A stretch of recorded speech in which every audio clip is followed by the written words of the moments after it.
కనక మహాలక్ష్మి ఇంకొక ఆమె ఇద్దరు కూడా బయట డోర్స్కి ఫ్లవర్స్ వేస్తూ ఉంటారు.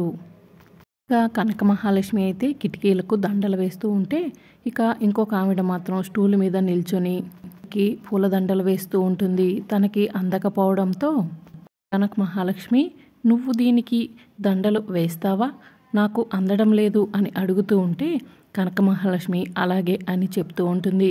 ఇక వెంటనే కనక మహాలక్ష్మి స్టూల్ ఎక్కి ఇక గుమ్మానికి పూలదండలు వేయడానికి ట్రై చేస్తూ ఉంటుంది.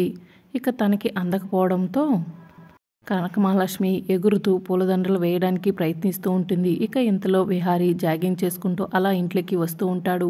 ఇక కనక మహాలక్ష్మి అలా ఎగురుతూ దండ వేయబోయేసరికి ఇక స్లిప్ అయి కింద పడిపోతూ ఉంటే విహారీ వచ్చి తన వెనకాల నుండి కింద పడిపోకుండా పట్టుకుంటూ ఉంటాడు. అలా పట్టుకునేసరికి ఇక హాల్లో ఉన్న అంబిక, సహస్ర అందరూ కూడా చాలా షాకింగ్గా అలా చూస్తూ ఉంటారు. ఇక అంబిక కనక మహాలక్ష్మి విహారీని ఇద్దరు కూడా కలిసి ఉండటం, ఇక ఫోన్లో ఫోటో తీస్తూ ఉంటుంది. దాన్ని పద్మాక్షికి చూపించి కనక మహాలక్ష్మిని ఎలాగైనా ఇంట్లో నుంచి బయట పంపించాలని ప్లాన్ చేస్తూ ఉంటుంది.